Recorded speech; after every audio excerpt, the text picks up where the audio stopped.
Walter Sorrells from Walter Sorrells Blades. Today I'm going to show off a couple of blades that I've made recently. And in showing the two blades, I'm going to do a little compare and contrast, and what I'm going to show off as we look at the different kinds of construction used for these two blades are the differences between traditional Japanese sword manufacture and a more modern approach. Neither one's better, but they have very different results. So let's take the first one here. This is a tanto. It's about 12 inches of blade length. It's differentially hardened, meaning that it's hardened on the blade edge, but not on the spine. That's a very traditional Japanese approach, and what it yields is something called a hamon. That's a sort of wavy, squiggly little line that appears on the edge of all Japanese blades. And that little line delineates the difference between the hardened portion and the unhardened portion of the blade. So all of that is true also of this other blade right here. But here's where the difference comes. This blade right here was forged from a modern homogeneous bar of steel that came straight from a steel mill. So many of the features that we'll see in the more traditionally made blade will not be visible here. There's none of the folding, none of the forge welding, and the basic source steel is very different. So the question is, why would somebody make one this way if the traditional approach is to fold and all that stuff that many people have already heard about? There's this notion that it's super steel, that you can chop machine gun barrels with it and all that sort of thing. Not true. Actually, a blade made from modern steel like this one is going to be stronger, is going to have better edge holding, and from a performance standpoint is actually better than the traditional steel. Another issue is cost. You're just getting a lot more bang for your buck with modern steel. You've got good performance, but the manufacturing process is a bit less complicated, and so that translates to a sword that gives you more performance for less money.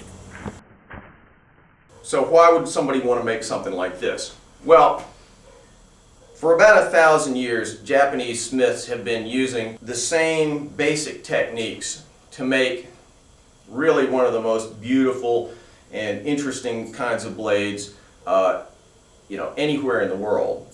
And this steel was made in that traditional way. I have a smelter. It produces very, very small amounts of high quality steel that can then be forge welded and folded repeatedly, and so ultimately that yields a blade that from a distance looks pretty similar to one made from modern steel, but in this case it's probably got roughly 1 million layers of steel.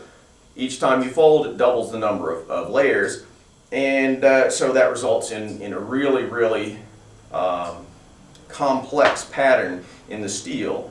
In Japan, that's called a hada. So when you look at the close-ups of the modern steel, it's relatively featureless. You can see the hamon there, that wiggly line that goes along there, but beyond that there's really nothing much else to see. Whereas when you look at the katana here, you can see little striations and all the different layers, and it's very, very complex and interesting looking in its surface texture. So that kind of look is what was prized in the traditional steel. A lot of people, suggest that this is somehow metallurgically superior or that it makes for better performance. It doesn't. It was simply the way that the traditional Japanese smiths made use of what was actually very, very primitive material. So the raw material that the modern blade was made from would have been something very similar to this, just a nice square piece of steel right out of the mill. The blade made from tamahagane, the traditional approach, is this kind of moon rock looking material.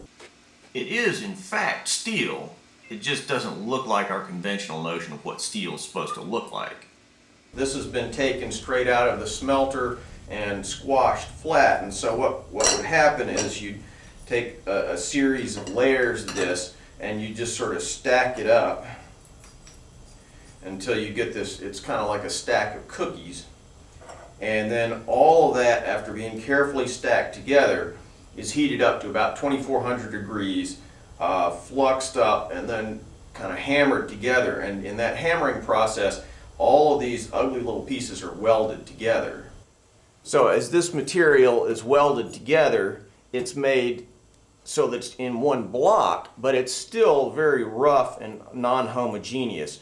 The carbon's unevenly distributed, and there's all kinds of slag and crud in there. And so that's what the folding is for. Each time you fold it over and flatten it out and then refold it, the material gets homogenized a little bit further, and by the time you're done, you've got something that looks, for all intents and purposes, pretty similar to this bar of modern steel.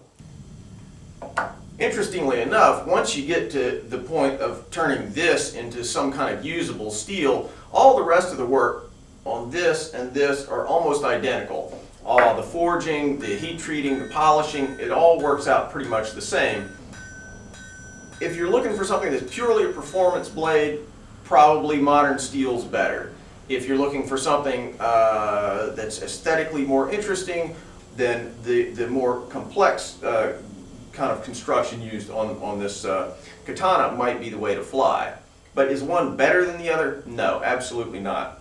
To me, what's really miraculous in all this, though, is, if I make this one, it's pretty cool. You go out and you buy a little steel and you make it into something beautiful. And something very effective as a weapon, too. But to be able to take some cruddy looking, something that looks like a moon rock here and turn it into something beautiful like this, it's kind of miraculous. And so to me, I find these, more traditionally made ones a little bit more interesting, but still equally valid approaches to the question of how do you make a sword that's effective and beautiful.